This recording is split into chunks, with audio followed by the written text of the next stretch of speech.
Thunder cracked like a divine whip across the Lagos sky that fateful Sunday morning.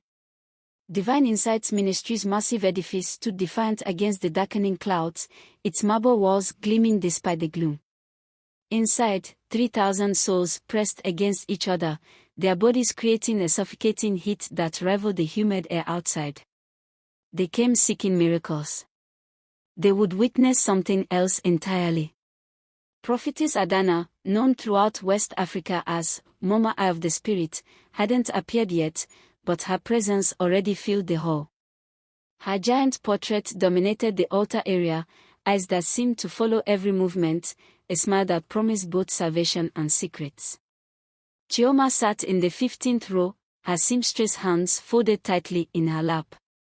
6 months of attending this church had taught her to watch, to wait, to notice the things others missed in their desperation for divine intervention.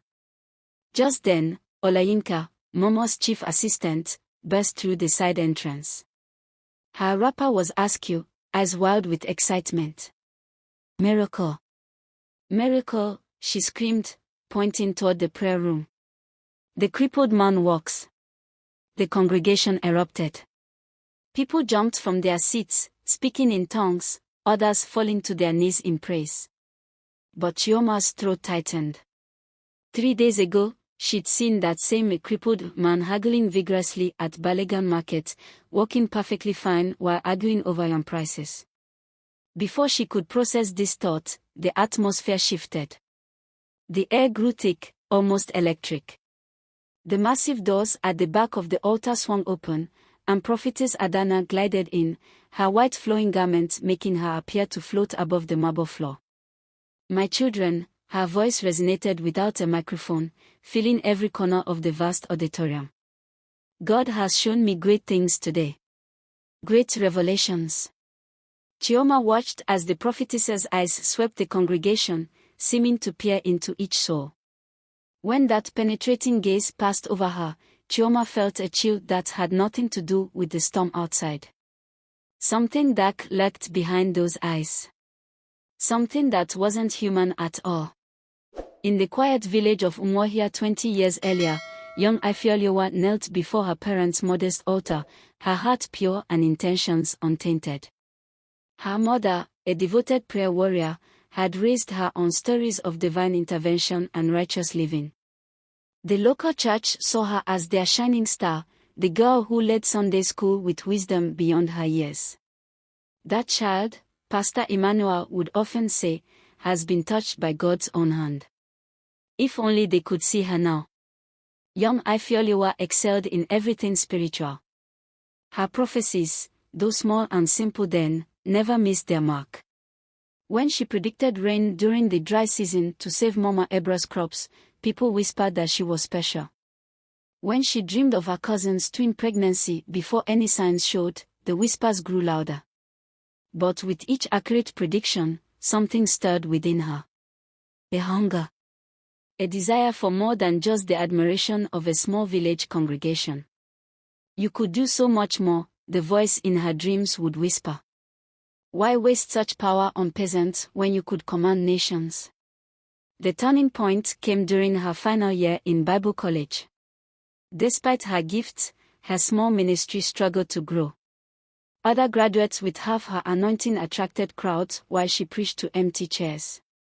One night, kneeling in her small room, tears streaming down her face, she made a decision. "I'll do anything," she whispered to the darkness. "Anything to make them see what I'm truly capable of." The darkness listened. In the corner of her room, a shadow shifted. Something that had been waiting, watching, calculating finally saw its opportunity. The temperature dropped, and on her little altar, the candle's flame turned an unnatural blue. "Anything," the darkness seemed to ask. "Anything," Ifeoluwa confirmed, not knowing that with a single word, she had set in motion events that would transform her from a village prophet into something ancient and terrible. Her path to becoming Prophetess Adana, the dreaded Mama Eye of the Spirit, had begun. The prestigious pastors' conference in Lagos gleamed with wealth and power. Marble floors reflected crystal chandeliers, and the air conditioning hummed with expensive efficiency. But beneath the surface of prosperity gospel and designer suits, something darker prowled. Adeola, still struggling with her small ministry, felt out of place among the spiritual giants until Prophet Babajid approached. His expensive agbada couldn't hide the serpentine grace of his movements, and his eyes held ancient secrets. "Child," he said, his voice like honey over broken glass, "I've been watching you. Such power, such potential, wasting away in obscurity." He led her to a private chamber where other successful pastors gathered. Their success stories all began the same way, with a midnight meeting under the ancient baobab tree. That night, Adeola stood before the twisted tree. 7 pastors formed a circle around her, their eyes glowing in the darkness. Prophet Babajid presented a golden chalice filled with a liquid that seemed to move on its own.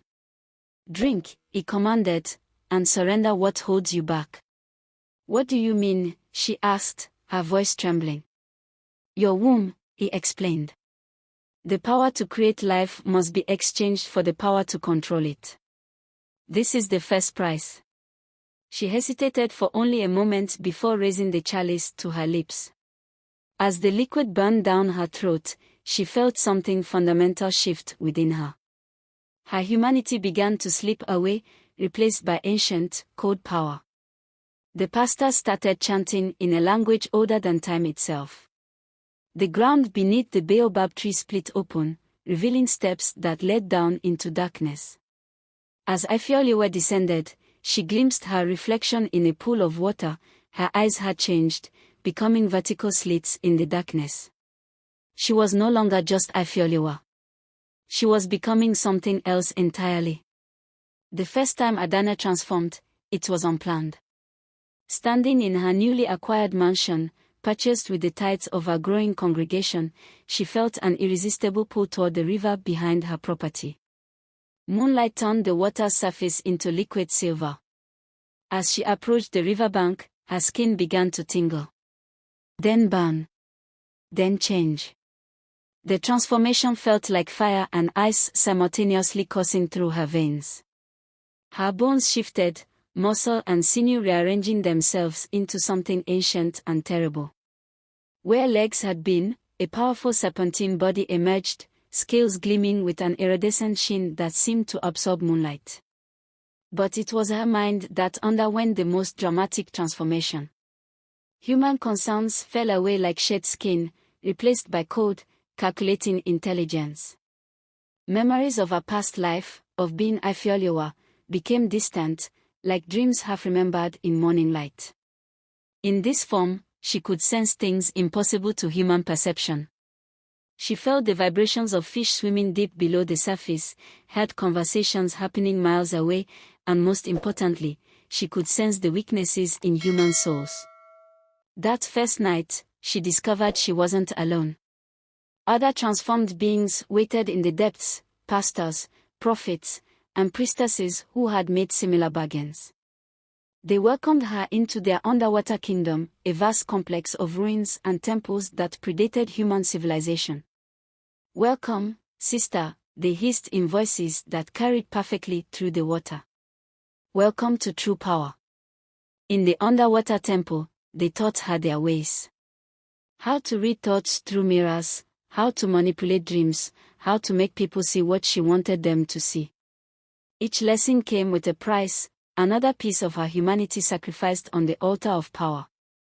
But Adana didn't care. With each transformation, with each new power gained, her church grew. Her influence spread. And in the dark waters of that hidden kingdom, she finally found where she truly belonged. Divine Insights Ministry became a machine of manipulation, each service carefully choreographed to maximize both spiritual terror and financial gain. Adana introduced the mirrors of destiny, ordinary mirrors transformed by dark rituals in the underwater kingdom. These mirrors, she proclaimed to her congregation, will show you what God sees in your spirit. What she didn't tell them was that each mirror created a connection, allowing her to peer into their private moments, gathering secrets to fuel her prophecies.